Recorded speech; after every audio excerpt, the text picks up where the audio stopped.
सुनिसकेका छौँ कि अमेरिकी राष्ट्रपति ट्रम्प राष्ट्रपति बनिसकेपछि नेपालको बारेमा धेरै कुराहरू खुलासा गरिसक्नु भएको छ। यद्यपि ती खुलासा गरेका चिजहरू यथार्थ नै देखिन्छन्, किनभने त्यहाँको सङ्घीय गणतन्त्र ल्याउनको लागि, जनगणतन्त्रको बदलामा सङ्घीय गणतन्त्र धकेल्नको लागि अमेरिकाले चाहिँ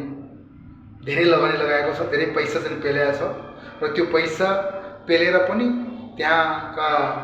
नेताहरूले फ्रड गरेका छन्, विभिन्न खाले भ्रष्टाचारी गरेका छन् र त्यो भ्रष्टाचारबाट उन्मलाउँदै त्यो देशलाई एउटा खाल्टोमा चाहिँ जाग्दैछन्। किनभने विश्वमा थुप्रै देशहरू विकसित भएर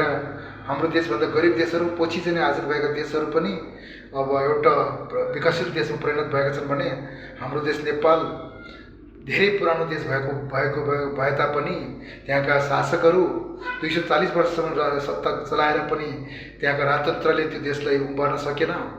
त्यसपछि क्रान्तिबाट आफूलाई एउटा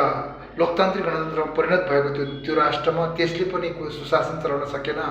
त्यसको कुशासनले पनि आज त्यो देश भ्रष्टाचार र विभिन्न खाले बेस्थिति र अनियमितताको बिचमा गुज्रिरहेको छ। ती सम्पूर्ण चिजहरू, सम्पूर्ण वस्तुबाट अगाडि बढ्नको लागि हामीले